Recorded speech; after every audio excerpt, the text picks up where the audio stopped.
Bom, pessoal, eu espero que vocês tenham gostado do videozinho da transdução de sinal. Eu particularmente acho muito legal ver esses vídeos porque eu acho que eles ajudam a gente a entender como ocorrem os processos dentro da célula e desmistifica um pouco esse nosso discurso que a gente acaba utilizando para facilitar, né? Ah, a célula viu, a célula reconheceu e aí a célula foi, mas a célula não pensa. Então, como que isso acontece dentro da célula, né? Então, eu acho bem legal esses vídeos porque eles ajudam a gente a entender como os processos de fato se dão dentro das células. Claro, né, com as limitações que o próprio vídeo tem também, nada é colorido dentro da célula, mas enfim, é uma aproximação do que acontece de fato. E aí aqui então nesse esquema a gente tem de forma bem simplificada, né, o que foi mostrado no vídeo. Então a gente tem aqui o que acontece quando um receptor é então apresentado a um desses pumps ou dumps, né? Então a gente tem a modificação dessa porção intracelular do receptor, né? Tanto aqui no caso desses receptores de membrana como desses receptores de endossomos, e aí isso vai levar à modificação de vários intermediários que, por fim, vão levar à transcrição gênica, né? Que no fim das contas vai levar à produção de proteínas. Então, que proteínas são produzidas quando você tem essa identificação de pumps e dumps aqui? Então, são proteínas que vão, né, são as citoquinas, as citocinas e as quimiocinas, assim como moléculas de adesão e outras moléculas coestimulatórias que vão levar a um estado de inflamação. Então, basicamente, esse é o primeiro passo da nossa resposta imuninata, que é a iniciação da inflamação. E aí a gente vai ver o que isso significa e como que isso acontece. E além desse início da inflamação ser o que vai promover a resposta imuninata, ele também vai ser importante para estimular a resposta imune adaptativa. Então aqui a gente já começa a entender um pouquinho daquela pergunta que eu fiz no começo. Para que a gente está estudando resposta imuninata se a gente está num curso sobre imunização? Então, além disso, a gente tem também uma outra natureza de resposta que é a ativação de um estado antiviral, que a gente vai ver mais lá para frente. Agora a gente vai focar nessa parte aqui. Então a gente tem as principais citocinas envolvidas nesse processo são TNF, L1 e L6, né? Que a gente vai falar delas com mais detalhe. Mas também a gente vai ver uma tabelinha mostrando que não são só essas citocinas, são na verdade várias citocinas que atuam nessa resposta. Então, como que é essa tal resposta inflamatória? Bom, ela vai então se iniciar no local de infecção ou dano, né? Então, da forma como a gente conversou até agora, você tem então ou a produção de dumps ou então a presença de pumps ali naquele local. E essas pumps e dumps vão ser reconhecidas por células residentes daquela região. Então, tanto células endoteliais podem fazer isso, como macrófagos, né? Como mastócitos. Então, as células que produzem aqueles receptores que vão reconhecer esses padrões moleculares. E esse reconhecimento vai levar, então, por meio da transdução de sinal, à produção dessas citocinas pró-inflamatórias. E essas citocinas pró-inflamatórias, elas vão levar a alguns efeitos físicos naquela região, principalmente a permeabilidade dos vasos, né, sanguíneos e a ativação desse endotélio, que a gente vai ver mais à frente o que significa isso. E também, por conta dessas duas modificações, você vai ter o recrutamento principalmente de neutrófilos, mas também de monócitos para essa região. Então, você vai ter um infiltrado celular ali naquela região. E também você vai ter entrada de proteínas do sistema do complemento e anticorpos, né, caso seja, por exemplo, uma resposta secundária, uma segunda vez que você está tendo aquela mesma infecção e você já tem anticorpos contra aquele micro-organismo, por exemplo. Então, todos esses fatores que estão circulando no sangue, eles vão poder entrar nessa região inflamada justamente por conta dessas modificações físicas que essas citocinas promovem. Tanto, então, a permeabilização dos vasos, quanto a ativação das células do endotélio. E isso acontece de uma forma muito controlada, vocês vão ver mais na frente como. E o que isso vai gerar ao fim e ao cabo? vai gerar um aumento dessa resposta imune ali, porque antes a resposta imune que já estava acontecendo, ela era limitada às células que ali estavam. Então, as células residentes, macrófagos que já estavam ali, e agora com esse infiltrado de células e de outras substâncias, né, substâncias solúveis, naquele sítio, você tem então uma amplificação da resposta. Então, essa é a importância desse estímulo pró-inflamatório que ocorre em resposta à identificação dos padrões moleculares. Tem um outro videozinho que eu vou deixar aqui para vocês o link, se vocês quiserem ver, que mostra de uma forma assim tridimensional essas células vindo pela corrente sanguínea e aderindo à parede dos vasos e extravasando para o tecido infectado ou inflamado, né? Bom, então falando um pouquinho mais sobre as citocinas que promovem essa resposta inflamatória, né? Então a gente vai ver agora em detalhe um pouquinho o TNF-alfa, que é o fator de necrose tumoral. Esse fator de necrose tumoral, então, é uma citocina que é expressa principalmente por macrófagos e células dendríticas em respostas a pumps e dumps. Então, lembrem que macrófagos e células dendríticas vão estar ali na região que foi infectada ou foi, sofreu um corte ou algum dano estéreo. E vai ter um reconhecimento, então, dos padrões moleculares ou de padrões moleculares de patógeno ou de dano. E por meio da transdução de sinal, você vai ter essas células, macrófagos e células dendríticas, produzindo citocinas. Então, se elas produzirem TNF-alfa, você vai ter então TNF-alfa sendo liberado naquela região. E aí, quais são então os alvos celulares do TNF-alfa? Que células conseguem responder ao TNF-alfa? A maioria dos tipos celulares. E aí, cada tipo celular acaba respondendo de uma forma diferente, de acordo com os receptores que ele expressa. Então, como assim? Lembra então que os olhos, né, das células são os receptores? Então, TNF-alfa é uma citocina que pode ser identificada por diversos receptores diferentes. E, então, dependendo da célula que está recebendo esse TNF-alfa, dependendo do receptor que ela expressa, você vai ter uma transdução de sinal diferente para dentro da célula. Como assim, professora? Olha, eu trouxe esse exemplo aqui para vocês verem um pouquinho como é que funciona. Por exemplo, aqui observem que a gente tem dois tipos de receptores diferentes nesse esquema. Tanto o TNFR1, então, né, receptor de TNF1, e o TNFR2, né, são dois receptores diferentes para o mesmo TNF, tá? Então, o mesmo citocina. E eles podem levar, por meio dessas vias aqui, que estão detalhadas aqui, a esses efeitos que estão nas caixinhas pretas. Então, necroptose, apoptose, transcrição de genes de proliferação ou genes inflamatórios, ou até sobrevivência. Então, vejam que são vários efeitos que o TNF pode gerar, dependendo de qual receptor, a que receptor ele se liga. Então, vai ter uma tabelinha lá na frente que vai mostrar justamente quais são os efeitos do TNF de acordo com o tipo celular que ele ativa. Então, a gente vai entender que é uma proteína, né, que é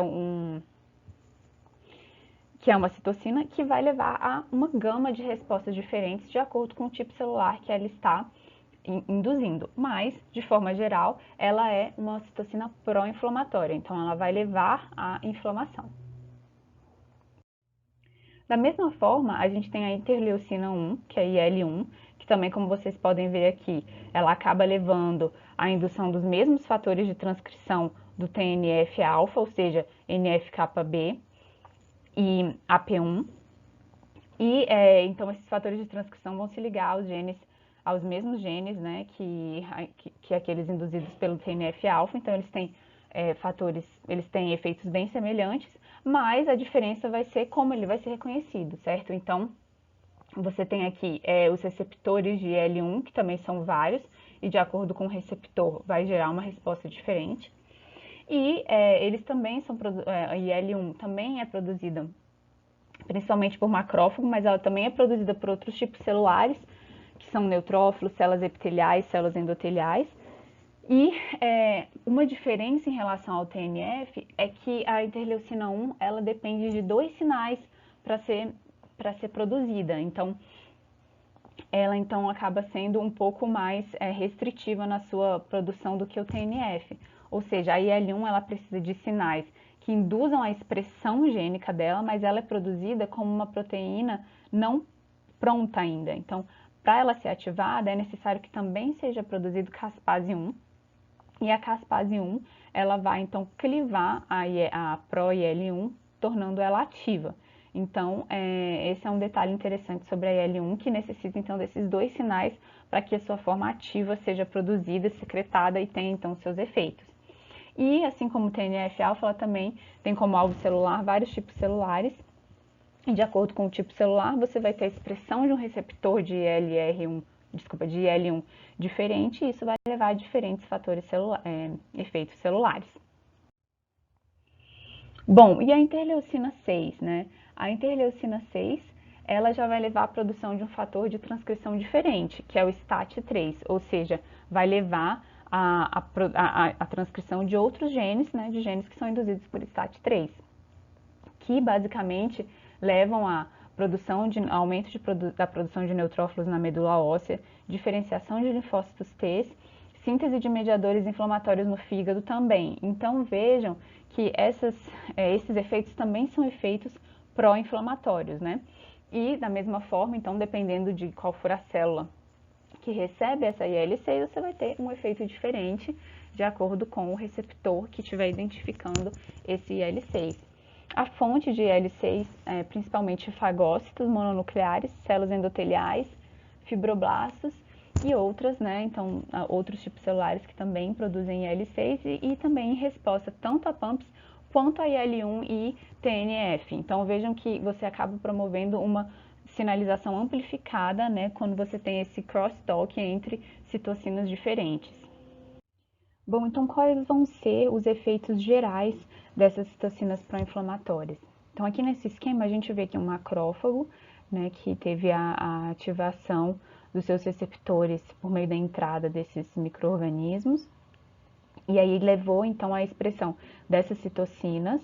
Essas citocinas, então, atuando nessas células endoteliais aqui, vão levar à expressão de selectinas e de ligantes de selectina nessas células endoteliais, e são essas moléculas que vão promover a adesão dos neutrófilos que estão passando aqui no sangue. Esses neutrófilos, então, eles vão se ligar a essas moléculas das células endoteliais e vão, então, diminuir a velocidade. Isso daqui, essa ligação aqui também é importante para que ela ocorra, justamente essa produção das quimiocinas. As quimiocinas, então, elas sinalizam aonde está o dano que precisa ser controlado, e os neutrófilos são atraídos justamente por esse gradiente de concentração de citocinas. Então, a presença de quimiocinas, então a presença dessas quimiocinas aqui na região infectada é importante para sinalizar para os neutrófilos aonde está o dano que eles precisam resolver. E aí, então, os neutrófilos, né, vão se aderir a essas células endoteliais e então extravasar para o local de infecção. Então, essas citocinas pró-inflamatórias, elas vão promover essas mudanças nas células endoteliais, também auxiliam na produção dessas quimiocinas, para você ter esse gradiente de concentração das quimiocinas, e elas também vão induzir a produção de neutrófilos na medula, para que então você tenha um aumento do pool, um aumento da quantidade de neutrófilos no organismo, para que eles possam então ir em massa para esse local que está sendo infectado. Então aqui vocês conseguem visualizar aquilo que eu mencionei antes, né, que de acordo com a célula que está recebendo essa citocina, você tem um efeito diferente. Então essa seria o efeito geral da produção dessas citocinas para o processo inflamatório. Então, voltando a esse esquema anterior que a gente já tinha visto antes, esse processo inflamatório é uma das funções, né, a indução desse processo inflamatório é uma das funções desses receptores de padrões moleculares. A outra função que a gente ainda não tinha comentado é a indução desse estado antiviral, que ocorre principalmente pela produção de interferons do tipo 1. Então, vamos ver como é que é essa questão. Bom, então isso está ligado à resposta inata a vírus. Então, o interferon, como eu mencionei, os interferons do tipo 1, eles vão levar a um estado antiviral. Logo, isso deve ser induzido pela presença de vírus, senão não faz sentido, é um esforço em vão. Então, vamos pensar como que os vírus infectam as células, né? Os vírus, eles não vão estar em maior concentração na parte extracelular, eles vão estar em maior concentração na parte intracelular, né? Eles são organismos que não possuem o maquinário necessário para se reproduzir, então eles precisam utilizar esse maquinário das células. Então, lembram daqueles receptores que ficam ou no citosol ou dentro de endossomos? Então, eles vão ser essenciais para detecção desses vírus no organismo. Então, vejam que é justamente a presença desse material nuclear de vírus, né, tanto no citosol quanto em endossomos, que vai ser reconhecido por receptores específicos que vão levar à produção desses fatores de transcrição, que vão levar, por sua vez, à transcrição dos genes de interferon alfa e interferon beta, que vão levar a esse estado antiviral. Então, o que é esse estado antiviral? Basicamente, esse estado antiviral, ele significa que você vai ter um programa celular que vai ser ativado para inibir a proliferação dos vírus. E isso vai passar por exemplo, a inibição da síntese de proteína viral, a degradação do RNA viral, né, ou DNA viral, e a inibição de expressão de genes virais e da formação do vírion. Então, todos aqueles mecanismos que o vírus utiliza nas nossas células para se reproduzir, eles vão ser parados por esse programa que é ativado quando uma célula recebe, então, interferon alfa ou interferon beta, que são os interferons de tipo 1. Além disso, esse estado antiviral, ele vai levar, né, então, a como se fosse uma parada da célula. E esses efeitos, eles acabam afetando também a tradução das proteínas da própria célula e muitas vezes isso leva a uma incapacidade de sobrevivência dessas células que foram infectadas. E isso acontece também por meio do aumento da toxicidade de células do tipo natural killer, que a gente vai ver mais na frente, que são células da linhagem linfóide, mas que têm essa característica de que elas já nasceram prontas para matar.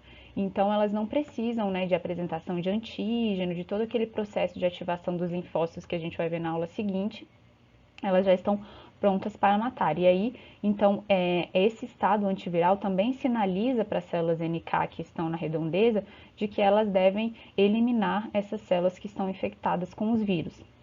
Existe também um efeito na resposta imune adaptativa, né, desse estado antiviral, porque justamente caso essa infecção viral ela não seja contida ainda na resposta imune inata, ela vai precisar desencadear uma resposta imune adaptativa que seja adequada à eliminação desses vírus. Então, por exemplo, ela leva a retenção de linfócitos nos linfonodos por maior tempo, porque é nos linfonodos que os linfócitos encontram os antígenos e tem potencialmente a ativação e expansão clonal.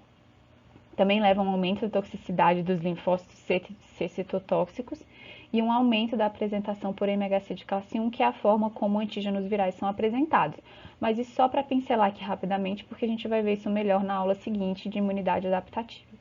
Além disso, esse estado antiviral também leva à produção de TNF, né, que vai levar justamente à apoptose dessas células infectadas, porque, como eu mencionei, muitas vezes elas acabam ficando em um estado que não as permite sobreviver a essa infecção viral. Mas o importante é conter a infecção viral, sem deixar então que esses vírus continuem se multiplicando no organismo. Bom, então aqui, resumindo, tem essa tabela. Deixa eu tirar aqui o meu vídeo para vocês conseguirem ver a tabela inteira.